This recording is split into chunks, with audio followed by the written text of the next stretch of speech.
What if one of the greatest action films ever made existed only because a child asked his father to stop doing boring movies? What if the legendary Welsh actor who appeared to scale a sheer castle wall was actually being carried up by a hidden crane?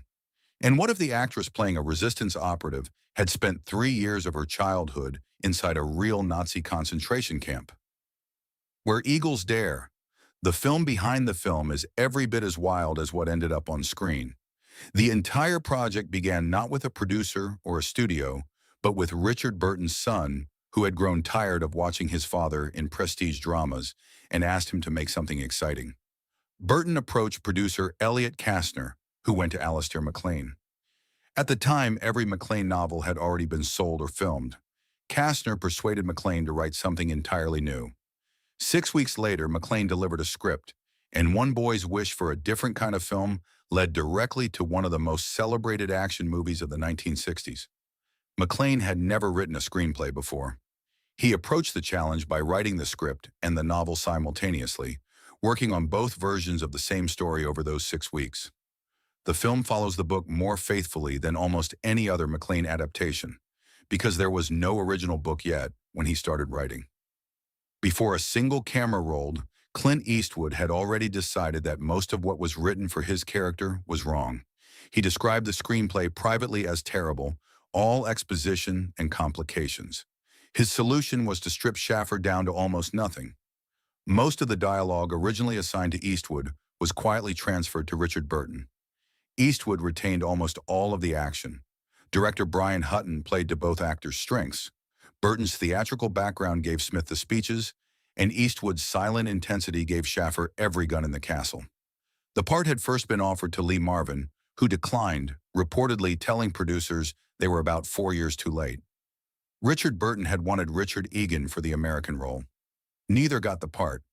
When it was offered to Eastwood, he negotiated a deal that included a brand new Norton P11 motorcycle. He accepted, took the motorcycle, and immediately broke the insurance clause by taking it to Brands Hatch Racetrack to test it, accompanied by co-star Ingrid Pitt, strictly against producers' orders. Richard Burton arrived in Austria in January 1968 in the grip of one of the most destructive periods of his drinking.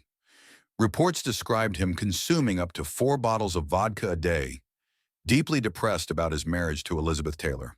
He disappeared for several days during production and was eventually found with Peter O'Toole, Oliver Reed, Trevor Howard, and Richard Harris, a gathering of some of the heaviest drinkers in the British film industry, none of whom felt urgency about returning to work. Elizabeth Taylor visited the set specifically to provide a stabilizing influence. It did not work. The studio's response was simply to carry on with whatever could be shot without Burton and wait. One of the most striking visual details in the film is the way Burton appears to scale the sheer fortress walls with smooth, unhurried ease, while Eastwood, younger and in far better physical condition, is visibly working hard. Burton, physically incapable of actually climbing the wall, had arranged to be carried up by a hidden crane rendered invisible in post-production. The fit young American was genuinely climbing. The legendary Welsh actor was riding a hidden machine. The crane was never mentioned in any press material. The castle used in the film was a real Austrian police training academy in active use when the production arrived in January 1968. Producer Elliot Kastner had to negotiate permission to use a working law enforcement facility as the set for a Nazi mountain stronghold. Every approaching shot is real Austrian landscape, leading to a real 11th century castle. The cable car jump between 2 moving cars suspended hundreds of feet above an alpine gorge was performed by stuntman Alf Joint, doubling for Richard Burton. Stunt coordinator Yakima Canutt, a Hollywood legend who had staged the chariot race in Ben-Hur and was effectively pulled out of retirement for this production, judged the real location in Salzburg unworkable and redesigned the sequence around a full-scale model in London. Even with those modifications, Joint lost 3 teeth during filming. Canutt's work in the Austrian Alps in January 1968 under blizzard conditions and genuine avalanche risk set new standards for large-scale action filmmaking. Ingrid Pitt, who plays the barmaid flashing signals to the commandos while surrounded by German officers, was not performing a courage she had only imagined. Born in Poland, She had spent 3 years of her childhood imprisoned in Stutthof concentration camp before escaping with her mother.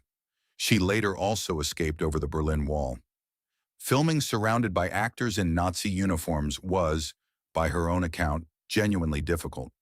The woman playing a resistance operative had lived a version of that story as a child. Darren Nesbitt, who played the Gestapo major, met with a former Gestapo member to understand the correct military bearing. While in full SS uniform near the set, he walked past a man who recognized the uniform with the kind of physical recognition that bypasses reason. The man fainted on the spot. It emerged he had been Heinrich Himmler's personal driver. Director Brian Hutton kept his personal philosophy about the film to himself while making it, but shared it openly afterward. "To me, it was a big spoof," he said. "A war picture played like a James Bond fantasy." While the studio presented the film as a serious espionage thriller, Hutton was directing high-concept escapism with impossible missions, elaborate villain headquarters, and a hero who dispatches enemies with mechanical precision. Audiences responded to exactly the film Hutton intended, even though that film was never honestly described in any of its marketing. By the end of Where Eagles Dare, Eastwood's character has killed more people on screen than in any other single Eastwood film before or since. The producers tracked this explicitly and were quietly proud of it. Steven Spielberg, who made Schindler's List and Saving Private Ryan, named Where Eagles Dare as his personal favorite war film, specifically for what he called its sheer boy's own factor of unreality. He spontaneously quoted the film's most famous radio line, "Broadsword calling Danny Boy." A director responsible for some of the most morally serious war films in history chose as his personal favorite a film whose hero kills more Nazis in 2.5 hours than most Allied divisions managed in a year. Where Eagles Dare was not simply a commercial success for Richard Burton, it was a rescue operation. By 1968, his career had declined badly. The film he made as a favor to his son's wish became the biggest box office success of his later career. Burton later called it a humdinger.